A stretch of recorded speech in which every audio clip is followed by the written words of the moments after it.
I'm here at Stonor Park, and it is nestled in the most beautiful secluded valley. And not only is it home to a nearly 5,000-year-old pagan stone circle, but it's been in the same family for more than 850 years. I'm just about to meet with Lord and Lady Camoys, and I can't wait to hear more about this wonderful historic house.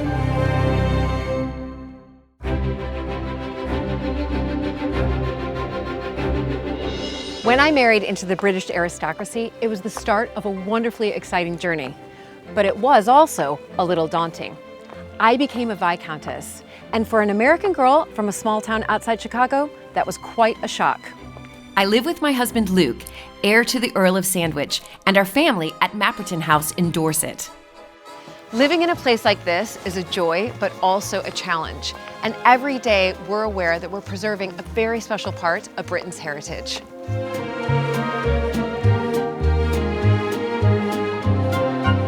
Mapperton has opened up an extraordinary new world for me, and I can't wait to share it with you all.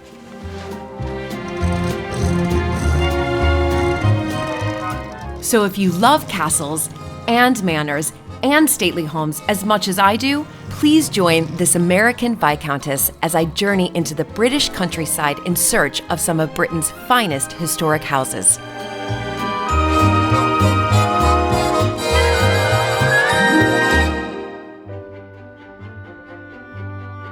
In the rolling hills of South Oxfordshire, the Georgian red brick facade of Stonor House blends into the hillside. This is the family home of William and Elsa Stonor, Lord and Lady Camoys. The history of Stonor is bound up with the turmoil and legacy of the English Reformation in the 16th century.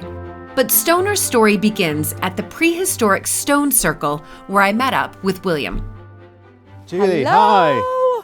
Hi. Hi. Oh my gosh. Welcome. Thank you so much. The view, I mean, it's incredible. Beautiful, sort of hidden sweet spot. You couldn't believe we're an hour from London, could you? It No. is so hidden here, and it's very quiet, very peaceful. So this is where we get our name from. This is where I get my name from, where the place gets its name from. The very first member of the family was called Robert de Stonor, Robert of the Stony Place, the Stony Valley, and it's very unusual to have these stones in this part of England, hence why, I suppose, it became a very important place of pagan worship. And interesting, actually, the northeast corner of the chapel is actually built on one of these stones, because when Christianity came, it took over from previous religions.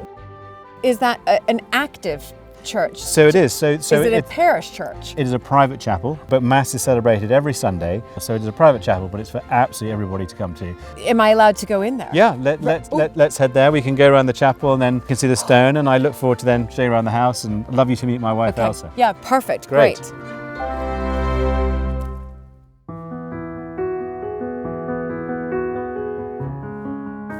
Beautiful. So the church dates back to? The church dates back to 1250 when the license was granted to it.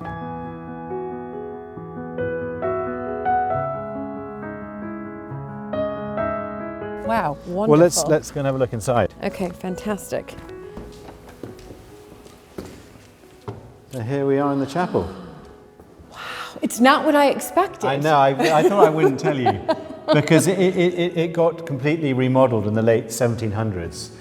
So even though this is a very old chapel, built in the late 1200s, it was remodeled in the Gothic revival style in the late 1700s, and then was later actually was redecorated shortly after the war by my grandparents. So yes, it's a little unusual, isn't it? It's not what you're expecting. Quite cheering, I have to say. It is, it's very, it's bright and happy. Yes, it is bright and happy. Yeah. So now I'm standing very near a lot of your forebears here. So do you have a family vault? We do, underneath? yes. So these are the last members of the family who were laid to rest in the vault, which is now full.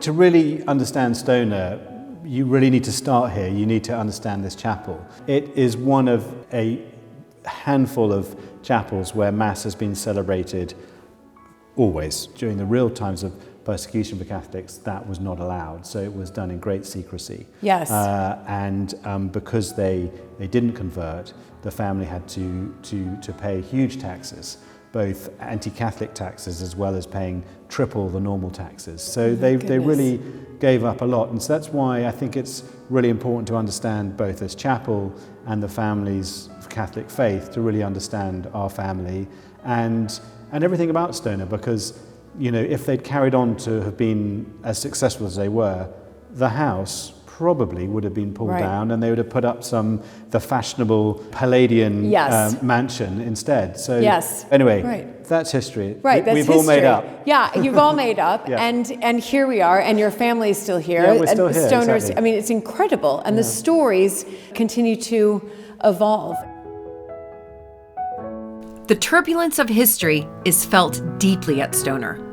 But at its core is a family who have survived and continue to live and worship in the home of their forebears. Well, Julie, welcome. Thank you Come on, Rick. much. Can I take your coat? Thank you. I wear many layers. Very sensible. Let's go into the first of two halls in the house. This is the Gothic hall. This hall originally was built in around 1350, but actually it was then reduced very considerably in size in the late 1700s. Things got easier for Catholics. They wanted to sort of engage more in society and entertain more. It's beautiful what they did. They created this beautiful Gothic revival hall, very much in the style of Strawberry Hill. I've noticed all of the heraldry around. From the corner over here, you have the first member of the family that we know of. Right. Presumably he had parents. But Robert de Stonor from 1150. We go all the way around the room to my parents' shield and to the shield of my wife and I. I'm the 29th generation. And our children are the 30th generation to have lived here. That's really unheard of, isn't it? It's pretty unusual. We don't like moving, is what I like to say. But so, if I'm correct, 29 generations, and when you mentioned that was 1100, yeah, so about we're 1150. 1150. So that's what 900. Well, we're heading towards 900 years. Yes. That we've been here in this building. It's incredible. I mean, the house has evolved. Yes. When you look at it from outside, it looks sort of symmetrical, but actually, it's many different buildings added on, and then a facade put over the front. All the buildings that have been built here are still here inside this house. So as you go through the house, you are actually walking through lots of different buildings, and so it's like a rabbit warren when you're inside here, and you're going up and down different levels as you basically walk through one different building that was added and then put behind this facade. The other thing that's caught my eye are these stained glass here. Beautiful. So were these put in at the same time that this was? When they remodeled it, that they redid the stained glass. The chapel was remodeled at the same time, and they took some of the old stained glass that was in the chapel. A lot of it had been damaged during the Civil War, but some of the old stained glass that survived, at that time they brought it into this hall. I suppose the other interesting thing to point out, I mean, there's lots of things in this room, but the earliest portraits we have of the family members, Francis Stonor and Dame Martha Stonor here on the right, which are from the late 1500s. They were all involved in hiding Edmund Campion, who became St. Edmund Campion. They were the people responsible for giving him protection and hiding him here in the house and looking after him when he came back to England to help continue supporting the Catholics in England. Exactly, and that was quite common, of course, during that period, that there were lots of these hiding places, but yet many of them were found. Amazingly, he was not found here. He wasn't found, because this was his one of several, but probably the most important sort of base for him when he came back to England, because he was from London originally. He hid here and had his printing press here, from where he printed what became very famous, infamous documents. And they thought he was here, but they never found him because the hiding place was so good, and it was somewhere else that he was found. And then, it was after that, even though they'd been searching the house before and never found him, they then came back and they found where he had been and where his printing press was. Right. So this is Martha's portrait, and she's someone who we very much look up to as a really important member of the family. It was incredibly brave what she and the other members of the family did at the time. So yes, it's lovely to have this picture of her. For me, I sort of treasure these two pictures. Considering from what I'm just picking up on, what your family has gone through, that they're still here, which is great. Hi, Elsa. Hi. Hello. Oh, hi, I'm Julie. Hi, I'm Ilse. So nice to meet you. You too. We're going to be meeting later in the gardens, is that right? Yes. Oof. Yes. We I have a walk can't wait. together. We'll hope for some sunshine. Yes, well, exactly. Fingers crossed. So we'll see you there later, and we're going to head on to the drawing room. Okay, perfect. Great. Stonor fell into disrepair following the Second World War. When William's parents took the reins in 1978, they began a long period of restoration. As William shows me the family rooms, it's clear they have been revived with great love and care, with each acknowledging Stonor's past. So this is the drawing room. As I say, this would have been part of the hall because it goes to the front of the house. So the hall would have gone, up and to the front of the house. And more stained glass here, I've just noticed. More stained glass, yes. There used to be leaded windows, mullion windows with many panes of glass, but they changed at the time to sash windows. Okay. Primarily to give in, more light. Yes. Because it would have been quite dark. But actually, we'd been paying, because we were Catholic, triple window tax, which was based on every pane. Of course. So if you had leaded windows, you might have had 60 or 70 panes of glass, whereas a sash window has 12. Exactly. So we save a lot of money, but also brought in a lot more light. They put in these lovely Flemish stained glass from the 15th and 16th century at the top. Yeah. Which, they are very special. Probably one of the most important documents or records we have, this painting of Stonor in the late 1600s. It's exquisite. What's quite interesting and what dates it is actually the horses. Okay. The reason why it dates it is because Catholics weren't allowed horses, because you could get around the country too quickly to cause trouble. It was relaxed for a short period of time, and they were keen to obviously show we've got horses again, and a coach. How interesting. Yeah.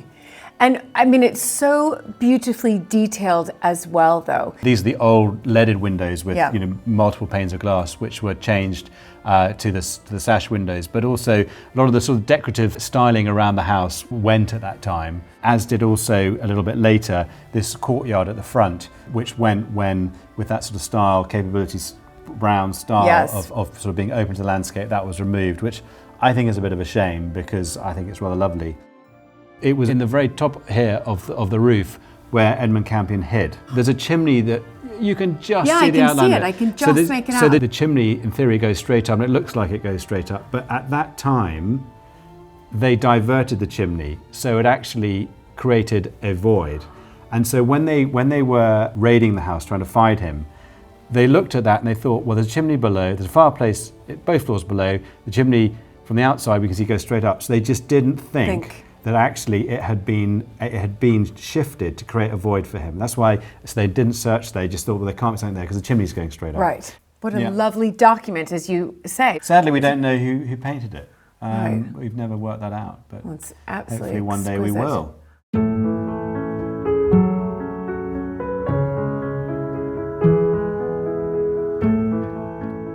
We'll head now into the blue dining room, which is one of two dining rooms in the house. Again, another wonderful room. Oh my goodness. Is this, it looks like tapestry. Is it tapestry? It's actually wallpaper. This is made in 1815 in Paris by a man called Dufour, who was the great wallpaper maker. What is so interesting about this wallpaper is that at the time it couldn't be sort of done on a printing press. It's completely hand blocked. And so if you can imagine, every different element here that you can see is a different block. And so at the time it was sort of almost one of the most sort of luxurious things that you could buy because of the sheer amount of work and labour that went into it. You can imagine if they got it wrong, if the ink ran or they didn't get it straight. It's called Les Monuments de Paris. It's not how Paris is because as you look at it, it's basically all the famous buildings of Paris put next to each other along the Seine with mountains in the background. And the one building that is on the Seine, being Notre Dame, is actually not on the Seine. But anyway, but it is really, it's a very special thing. It was collected by a cousin of mine. It was in his lovely flat that he had in London. And he very kindly left it and some other wonderful things he collected to my father. And so when my parents moved back here, after my grandfather died, when we moved back here in 1978, that's when this was put here for the first time. I see. And it really is. It's one of the real sort of treasures that we have. Some other things I think in the room that will interest you with your American heritage are some things from America, because my great-grandmother was American and married my great-grandfather in New York in 1911. She was called Mildred Sherman. Okay. And she came from two of the great early American families. Her father was William Watt Sherman, and her mother was Sophia Augusta Brown, prior to marrying her husband, of the Brown family from Rhode Island. Right, and Brown University. And Brown University, yes, exactly, yes. which they were very much responsible for helping found. Yes. I suppose the first thing to show is on the dining room table. This is brown glass, and you can see the bee. These came from Sophia Augusta Brown, from Mildred's mother. So it's safe to say that Mildred was an American heiress. She was, absolutely. And if I'm correct, sort of that Gilded Age, she's right on the cusp of that, because that Gilded Age was kind of 1870 to 1910ish. Yeah, no, she was very much, if you read the books about the American heiresses who came to England, she is one of them. All around the beautiful blue dining room, there are references to William's American heritage. On the wall here, we have these wall sconces with, as you see, the American eagle.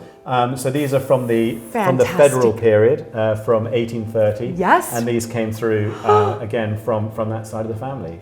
Sophia Augusta Brown, who became Mrs. Sherman, we have her liqueur box as well, which is French. Beautiful. So all around the house, there are different things from, from that side of the family. It's endlessly fascinating how every historic home has evolved over the centuries, and how the rooms have taken on new life over time. This room, over the years, has had many uses. Originally, it was the buttery. In 1180, the very earliest part of the house, this was the buttery. Since then, it's been an estate office, it's been a bedroom. I love those English terms, though, buttery, scullery, it was just brilliant. So it's really evolved, this room. And at one stage, it was a chapel. When it was very difficult for them to sometimes to say Mass in the actual chapel, they actually set up with a small travelling altar. But it's a study now. Yeah. Really interesting collection, mainly of Italian works of art. There is this portrait of Thomas Stonor, who became Lord Camoys. He was very much involved in the Catholic Emancipation Act of 1829. Right. He was very much behind getting that through, and later became Lord Camoys. Okay. A whole nother story. Yeah, but very important. Yeah, very important member of the family in helping sort of the family get back out into society. Yeah, especially after all that persecution, I imagine. Yeah. And actually he became Lord in Waiting to Queen Victoria. And his son married Elise Peel, the daughter of Robert Peel, the Prime Minister. Yes. So he very much, he sort of very much got back in society. He became MP prior to that of Oxford, the first time it had been possible since the Reformation. So going back though to the other items here, there's a lot of Italian works of art. These globes, which are dated 1699. What I think you might find amusing is looking at America. Of course. Because over on the East Coast, this is very well mapped and documented. Yes. But when we get over to the West Coast, it actually has the Isla di California, where they thought California was an island. Oh my goodness. And it wasn't connected to the rest of America. And then as we sort of get north of there, it sort of blurs into the ocean because they obviously didn't know. This was made in Venice. And it says Il Mare, so it's the Sea of California as well. Yes, yeah, absolutely. So these are fun. When I was small, I had great technique for spinning these, and not realizing that they're actually very precious. 1699. Yeah, and I had really good technique. I could really get them going, and for some reason, no one ever spotted me doing it. So I used to do it for years. Anyway, now I don't. Okay, yes, and they've survived. They've survived. Brilliant. Yeah. How beautiful! What a treasure! Yeah, no, they are. And then we have these lovely studies by Karachi of a boy and a girl. They're gorgeous. They are gorgeous. When I walked in, these are the two I noticed right away. And what's interesting, they actually look quite contemporary, don't they? Yes, they do. They're quite sort of modern in style. And then sketches by Tintoretto and Tiepolo. Wow. So it's a little, Oh my goodness. It's a lovely one. And how did these come into the family? Very good question. So we had a cousin. He collected from about the 1930s. Okay. Called Francis Stonor, and he was a great art expert, absolutely passionate about art. He never married, never had any children, and he left his collection to my father. You know, in the history of Stonor, they have not been here very long, but they've been here now nearly 50 years. Yeah, but what a truly remarkable gift. Oh, I mean, amazing! It's just we're very lucky to have this collection. Really. And things are dotted throughout the house from his wonderful collection.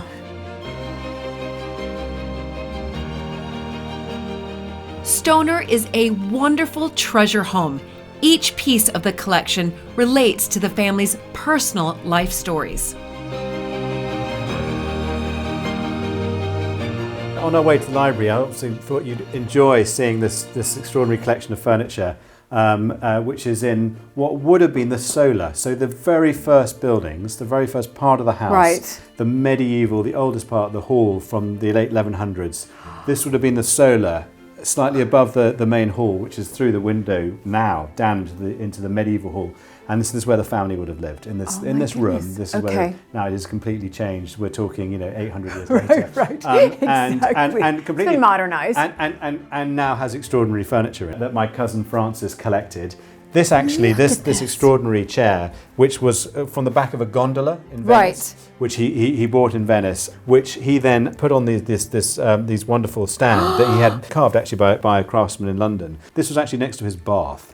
Amazing. Amazing. And then this extraordinary bed. There are three things that art historians want to come and see when they come to Stonor. They like to see the globes, yes. They like to see the wallpaper, and they like to see this bed, which is totally unique.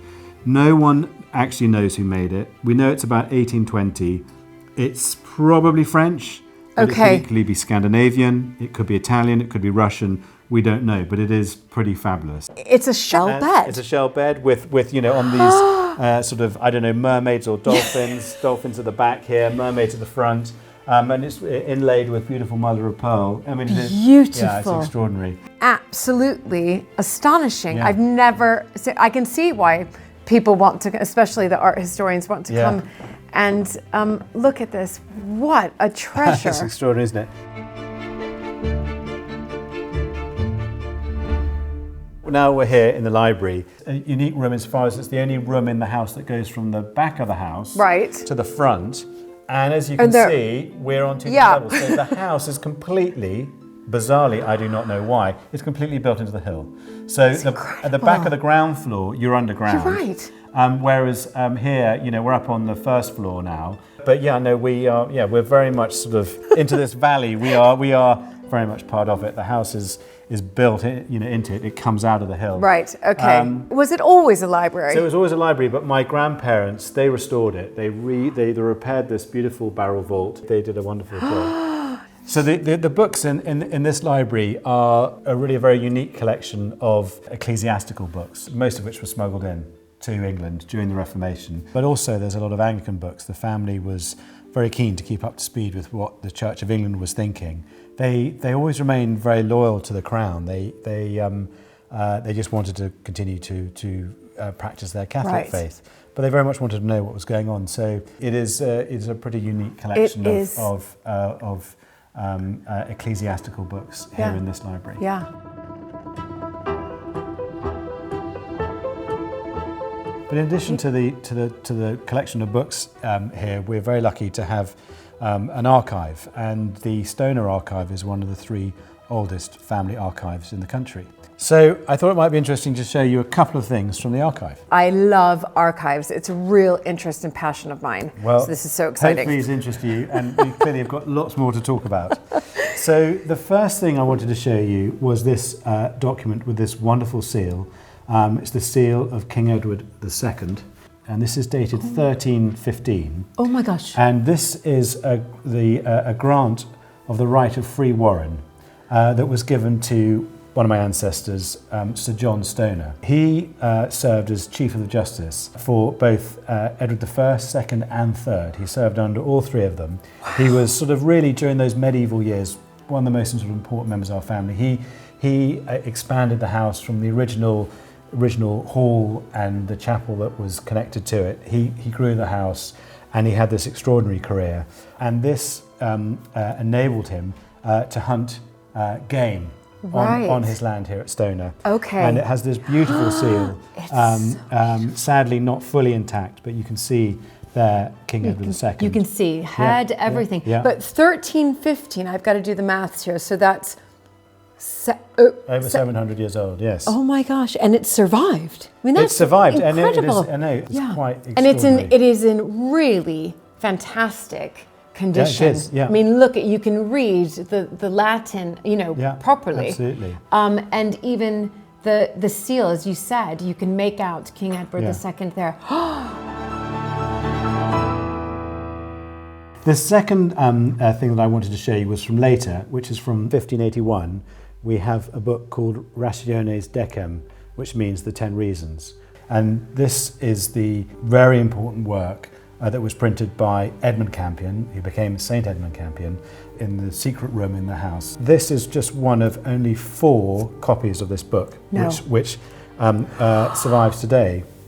We look after it on behalf of the Diocese of Portsmouth and the Bodleian Library. And it's his book or pamphlet that he wrote, which was the 10 reasons why Catholics should be able to continue to practice their faith. And that was very incendiary at the time. And this was later on in Queen Elizabeth's reign, when things, the country was going through a nightmare. Once it was printed, it was taken out to Oxford, where it was placed on all the pews of all the churches, which was the quickest way to disseminate something. So that was like Twitter or X of the time, was if you wanted to get something out, you put it on the pews in Oxford, where all the academics, where all these important intellectuals are, to spread something out, and that caused chaos. The hunt was really on. So then they started to look for him. Well, they were already looking for him. Okay. And they had searched Stonor, and they'd never found his hiding place in the roof here, or his printing press. But he was later betrayed, and he was captured at a place called Lyfield Grange, which is in the west of the county of Oxfordshire. And he was then taken to the Tower of London, right, where he was horribly tortured, and completely understandably, he revealed that he'd been here. Oh, right. Okay. And the troops then came back, and they did find the printing press, and they accordingly imprisoned some of the members of the Stonor family for having looked after him. And he saw his demise at the Tower of London, is that right? He did, tragically, right, he did. Right. I mean, it was a big thing. It was when this happened. Fascinatingly, when he was a young man, he was chosen by Oxford University, which he went to age 16, to give the Loyal Address to Queen Elizabeth when she went to visit Oxford. And as a very young man, before he had converted and become a Catholic, and before he'd become a priest, he was chosen to give the Loyal Address to the Queen, and she remembered that. Fast forward 20 years later, not even, he came back, and it was a big deal. Campion and what he was doing was a big deal. And she was desperate for him to convert. He even said that he was offered to be Archbishop of Canterbury. Oh my gosh, because she really liked him, and she valued him, and she knew him. Yeah, but what he'd done was very dangerous. Yes. But he refused. There was a famous trial where, having been deprived of sleep for days and tortured, he still managed to outsmart his the jurors at the trial. But he was sentenced to be hung, drawn, and quartered, which was truly horrible. Yeah, horrible. And made a saint as a result. Wow, and made a saint. Well, later. The fact that 4 survived was amazing, and here is one of them. Oh, what a treat! A couple of things to show you. Oh, couple of things. These are just incredible. I can't believe it. To be able to see such astonishing historic documents in the family library at Stonor was such a special experience. It reminds me of the importance of preserving these ancient buildings with their unique histories. In the private sitting room, William spoke about living alongside history and sharing the family home with visitors. William, what a treat for me to be here and then see the pagan stone circle, the chapel, and now the tour of the house. And it's really hit home that, you know, your family has survived and thrived through persecution, through penal codes, through so much change, but you've maintained your family home here. Absolutely. And you're the 29th generation. But things have also recently evolved as far as changed, in particular when your parents took over. It is extraordinary that we've been here this long. I have to sometimes sit back and kind of absorb that. But it is about change. I think, you know, change happens all the time, doesn't it? And we have to go with that. We evolve with that. And you know, we moved here when I was 4 years old. After my grandfather died, my parents took over in 1978, and you know, they knew that in order to, well, two things: in order to be able to look after this place, to keep it going, to look after the roof and all the repairs, that it would be important for it's got to wash its face, it's got to look after itself. So one of the, you know, the key things they did very rapidly, literally the following year after moving here, they opened it to the public. Right. And what was that like for you as sort of 5-year-old and growing up? Well, actually, I mean, it was actually enormous fun. And I only know this place with people visiting it. So some people who come here for the first time go, gosh, isn't it a bit weird? You've got people walking around. And I don't know any other way. And it's not intrusive, though. It works very well. Right. You know, we have our side of the house that is just for us. That's our home. But, you know, this is a big place. We're very fortunate to be here.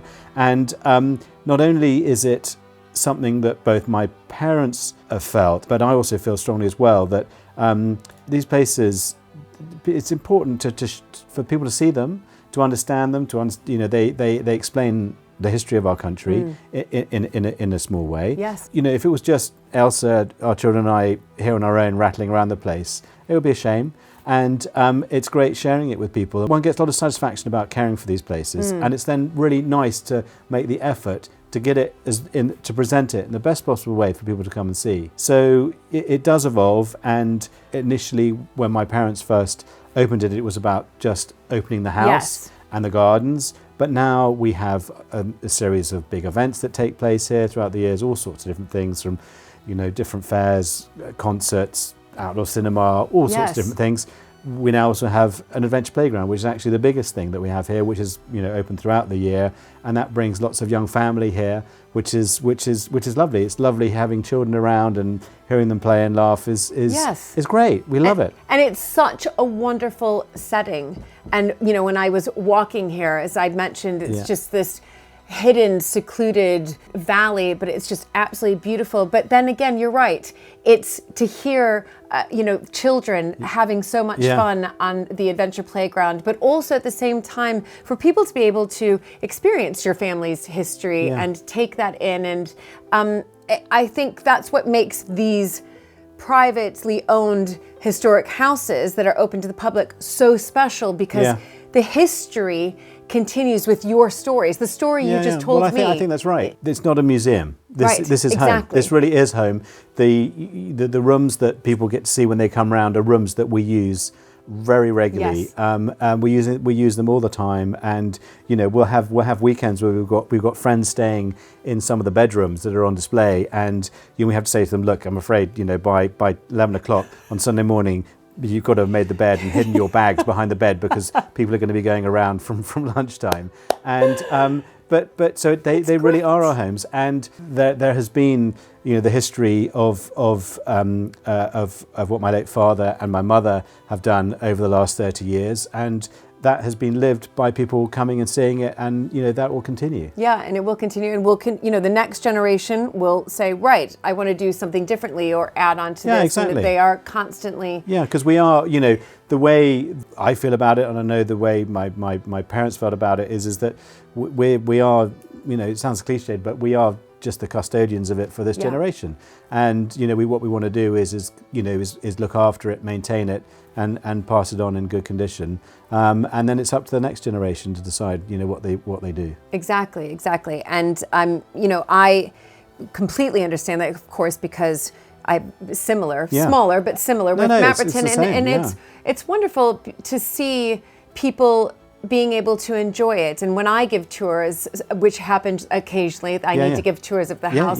You know, they want to know, oh my gosh, so do you spend Christmas in the drawing room? You know, this is where we have Christmas, and also in the Gothic hall. And that's it's a lived-in family home, but yet we're sharing it. Yeah, no, and I think that is what marks out these privately owned historic homes as something a bit different to visit compared to houses that are no longer lived in, which is still absolutely fascinating, wonderful, and it's amazing how many have been preserved. But that is something that is a little bit different. We're still living here and doing our best to look after them. Well, I am very much looking forward to, I hope, one day, an American Heiress exhibition. Because for me as the American, and I'm sure many people as well would feel the same way, oh my gosh, I want to know a little bit more about Mildred. That beauty. I saw her.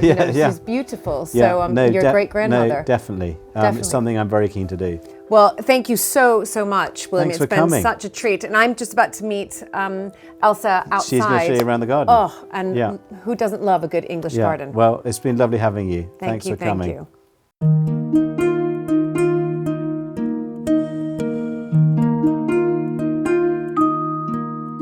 The painting William showed me in the drawing room, dating from 1688, is the first visual reference of the house, but also it details the layout of the gardens, which are known to date back to 1480. I met Elsa to hear how the gardens have evolved in the more recent past. Elsa, this is beautiful. So tell me a little bit more about the history of the garden. I mean, obviously it dates back medieval, but then it's evolved since then. Is that right? Yes, the 17th century. We think that this is when this pleasure garden was created, and the gardens were terraced. Okay. And we know from a plan that the garden was divided into areas at that time, and so there would have been a kitchen court and a brew house, and these were the pleasure gardens. Right. You know, I've always wondered about terrace gardens. I think that they're fantastic and wonderful, but it really gives you a sense of looking and viewing the gardens in a different way. Yes, and for us, they're all south-facing because of the warmth of the walls, so we can grow all sorts of things we wouldn't be able to grow otherwise. Yeah. And the gardens here have been nurtured by the family since, well, we know since medieval times, but probably earlier. Right. So more than 800 years. Yes. And it's a wonderful feeling to know that sort of every generation have added their ideas and their love to the garden. Yes. As you've just mentioned, every generation sort of adds on and it evolves, or things need to be restored. Is there something that you're keen on doing yourself, apart from having to maintain this enormous garden, but leaving your mark? Yeah, so I've always wondered whether there should have been a focal point at the top of the park, because the access, it goes through the woods as you stand from the bottom. And I was talking to William about it, and he said, oh, but there is one. There are pillars right at just on the edge of the wood at the top of the hill. Yes. And he used to play in them when he was a child. And then we found a letter going back to about 1755 referencing an octagonal seat on the edge of a wood. Oh my goodness. And so we think that that's probably it. And one day I'd love to restore it. Yes, absolutely. So if we head up here, we can kind of peer through even more. Oh my goodness. Your tulips. What a beautiful color. Oh, thank you. They're new this year. Right. I had almost given up on tulips altogether because they'd been eaten so often by pheasants and squirrels. No. And then I decided to have one more go. Wow. I mean, they are beautiful, and just the lovely way that they contrast with the green that are in the beds right now, but up against, of course, the brick you see here. Beautiful.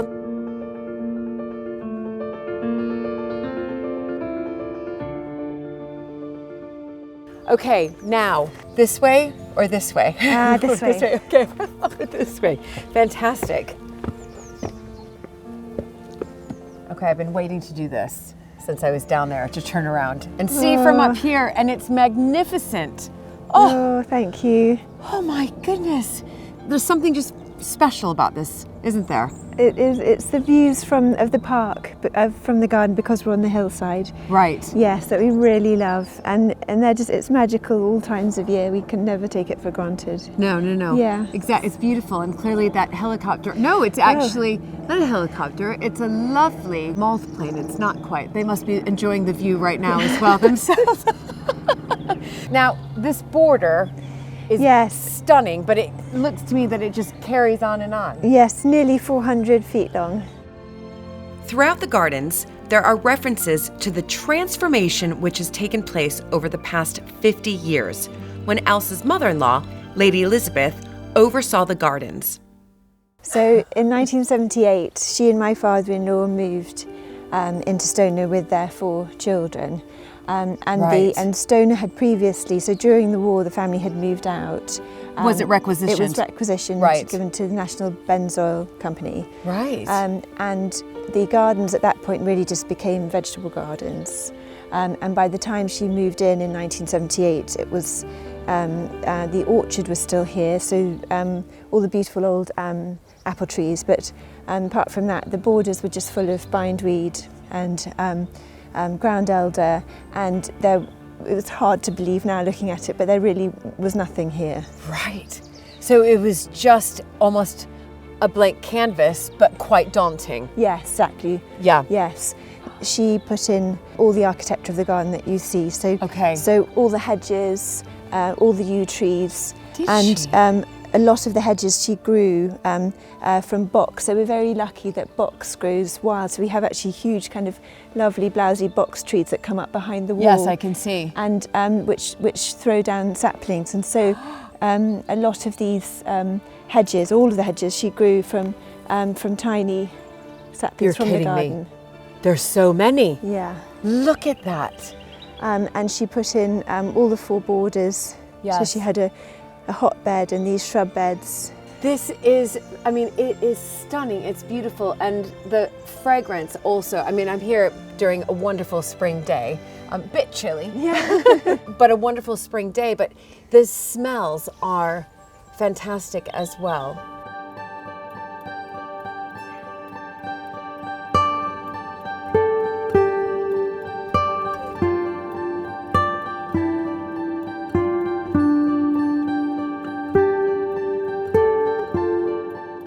Elsa, the gardens are spectacular, they're beautiful, but I know that these gardens require a lot of work. So we have a fantastic head gardener, Catherine Stanger, who's very talented, and she is helped by a whole team of volunteers who we're so lucky to have. Yeah. Volunteer, and I think also, you know, volunteering in gardens in particular allows people to get outside and not only just create friendships, but learn, share knowledge, but then they're outdoors and, you know, listening to this bird song. Yes. I mean, I want to volunteer. Sign me up, which would be wonderful. Now, tell me a little bit about this border, because it looks definitely different from the one that we've just walked through. So this is the far west border, and it's one of my favourites. It's one of the earliest borders that comes into flower. So this is a Persicaria Bistorta superba, one of my mother-in-law's combinations, which I really love, with the Cephalaria gigantea, which comes a bit later. I'm super impressed with your Latin. I do not have a green thumb. It's something that I aspire to, and now having this chat with you and wandering around your gorgeous garden, you have inspired me to do something about it in future. But did you take a horticultural course or study horticulture? I did, yes. I studied landscape design after university. Did you? Yeah. Oh, well, you can see. I mean, it's absolutely wonderful. I'm so lucky to be able to enjoy this with you, but are you open to the public? Because so many historic houses open up their doors to the public, but also their gardens as well. Is that the same here at Stonor? Yes, so the garden is open alongside our playground, Tumblestone Hollow, from April till September. Fantastic.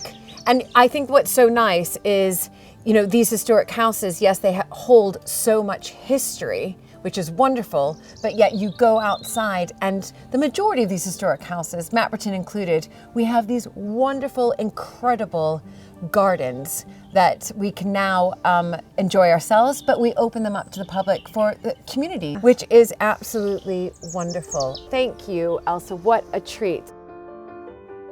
For over 850 years, the history of the Stonor family has been woven into the very fabric of the buildings and earth of this glorious location. Stonor's survival is testimony to the belief and determination of the family. It's been such a joy to spend time with William and Elsa and I hope you've enjoyed this historic house visit as much as I have.